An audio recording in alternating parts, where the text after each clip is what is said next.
We have probably all painted a scene where we really want to show the vastness of the subject that we were looking at. We want the painting to just fade off into the distance as we get into the background. Today I'm going to talk about how you can create a feeling of distance on a thin sheet of paper. I'm going to walk you through the process of painting it and also explain the concepts of creating distance. As I typically do, I'm going to start off the painting with a nice wet into wet wash, and what that includes is the sky and the light values of the ground. When we are wanting to create a feeling of distance, we really want to take advantage of painting wet into wet and creating soft transitions in color and soft edges. And so the softer the edge is, such as these clouds, the further away that they feel.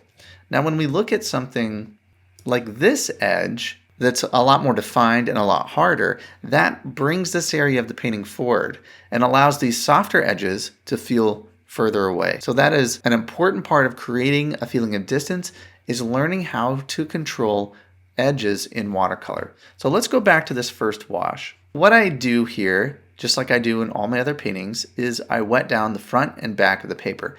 Now I'm laying in some warm value for the sunset, the hazy sunset scene. And while the paper is still damp, I'm getting a little bit thicker pigment on my brush, and I'm dropping in just a little bit more of the dark underside of the clouds.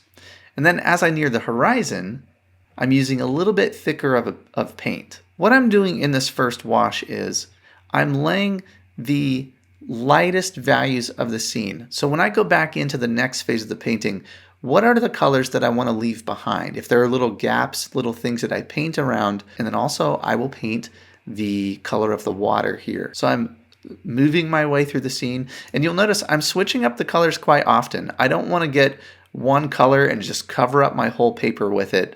This is a nice opportunity when painting wet into wet to get these colors to merge together on the paper, and I like to use a variety of pigments so my painting isn't boring. The paper is still slightly damp, so I can take my time, work around the scene, drop in the colors as needed. Okay, so there is a look at the first wash of the painting. And now I'm ready, after the paper dries, to move into the next phase. I want that horizon to be a nice soft transition. Before I paint, I take a brush with some clean water and I dampen the paper here. I'm just very gently getting the paper wet again where I want the horizon to be. The rest of the paper is dry, but I get this beautiful soft edge for the horizon. And that is really key in making this feeling of distance believable. Now I'm off to the races. I'm thinking through the stronger values of the scene, the middle values. I'm trying to paint them in a nice connected way.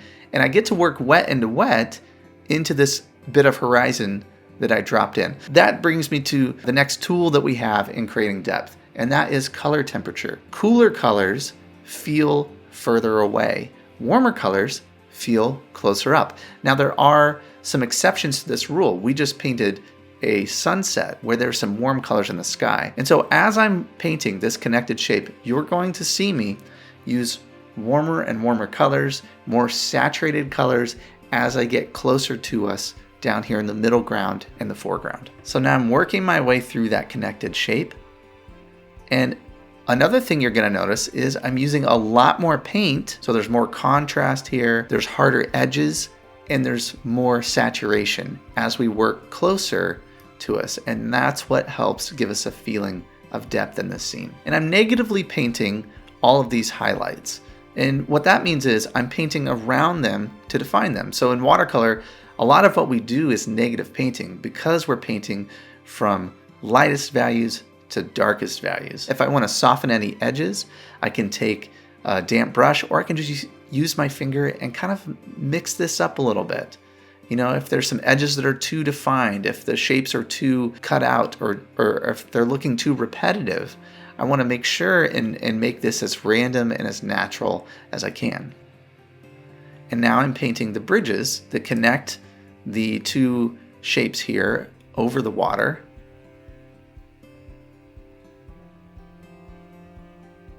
And now you can really start to see this feeling of depth. I'm introducing some harder edges, more contrast, so that's really helping to create that feeling of distance. Adding a little more value onto the bridge.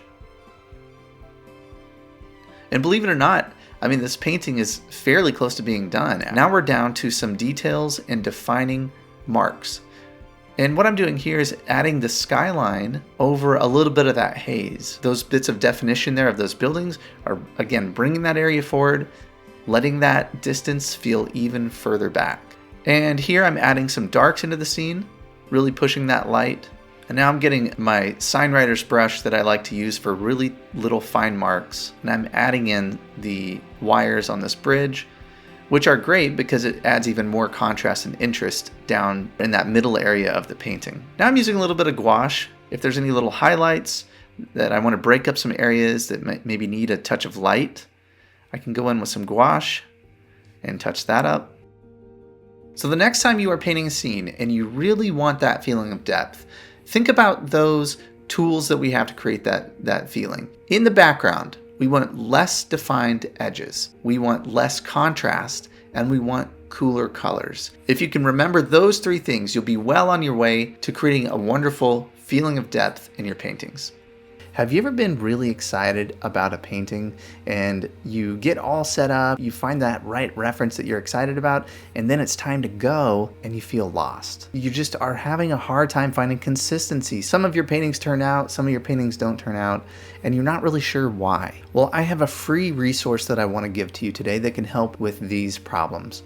My 5 steps to plan a successful watercolor painting. I walk you through the crucial planning phase of your painting that will help you understand what you're going to paint first, second, and third. The planning is really so important, especially in watercolor. This medium is harder to correct. It's so immediate. So having that plan is very important. I send you a PDF that you can download. And the great thing about this is you can have it on your phone, you could print it out, and you can take a look at these crucial planning steps before you start each painting to ensure that you're thinking through these important things as you get started.